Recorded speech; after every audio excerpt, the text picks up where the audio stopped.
সকাল সকাল সবচেয়ে বড় টেনশন থাকে বাচ্চাদের টিফিনে কী দেব, বাচ্চাকে কী খাইয়ে স্কুলে পাঠিয়ে দেব।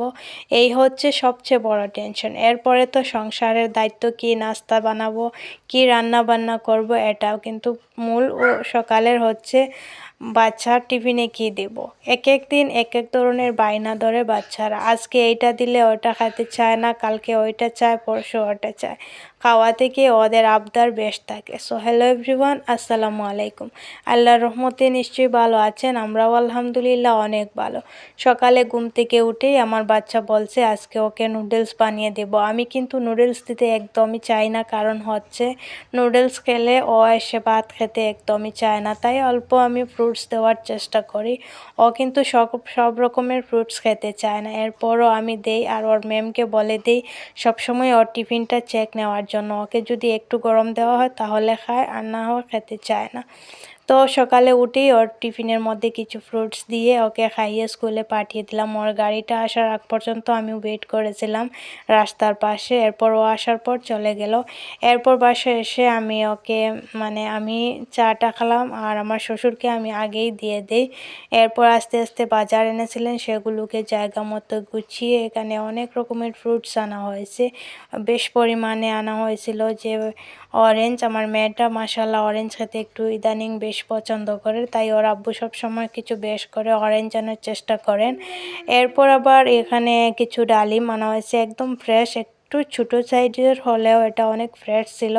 এরপর আবার একটি বড় সাইজের পেয়ারা আনা হয়েছে, আপেল, এগুলা সামান্য রকম আমি বলেছি ওকে আনার জন্য, কিন্তু এরপরও এক এক সঙ্গে অনেক কিছু আনা হওয়ার পর বাচ্চারাও খেতে চায় না। আর বেশি দেখলে ওরা একটু একটু করে নিয়ে আবার কেটে, দাঁত দিয়ে কেটে ডাস্টবিনের মধ্যে ফেলে দেয়। এই কাজটা আমার মেয়ে করার মধ্যে অনেক এক্সপার্ট।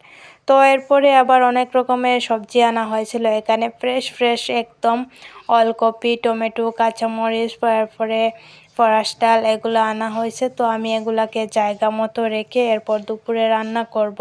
তো সবজিগুলোকে জায়গা মতো রেখে আবার একটু পুরোভাবেও জায়গা মতো রাখিনি, কাঁচা লঙ্কাগুলোও ঠিক মতো রাখছি না, পরে রাখবো আমি তাড়াহুড়ার মধ্যে।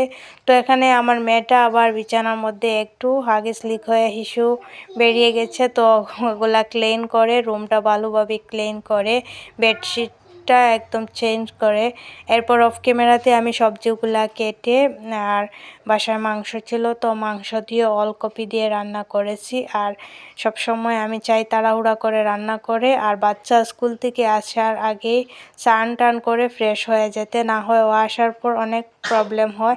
আমি রেডি হব না ওকে রেডি করব, না আমার ছোটো মেয়েকে রেডি করব, এটা একটা বেশ প্রবলেম হয়ে দাঁড়ায়। এরপর আমি তাড়াহুড়া করে রান্নাবান্না সেরে নিলাম। এখানে ওলকপি, আলু দিয়ে মাংস দিয়ে রান্না করেছি, আর আমি দেখছি এগুলো কিন্তু অনেক সফট হয়েছে। আর কিছু ডিম ছিল, ডিম দিয়ে ডাল রান্না করেছি। ডাল রান্না করলে কিন্তু আমার বাচ্চারা খেতে একটু অসুবিধা হয়, ওরা কিন্তু এখনও ঝাল খেতে চায় না, তাই সব সময় আমি একটু কম মশলা দিয়ে একটা সবজি রান্নার চেষ্টা করি।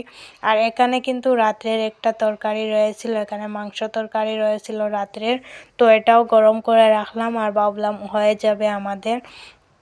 রাতের বেলা আবার আরও কিছু রান্না করতে হবে, তাই আমি এই দুইটাও রান্না করেছি। আর আজকের ভিডিওটি এই পর্যন্তই। সবাই ভালো থাকবেন। আল্লাহ।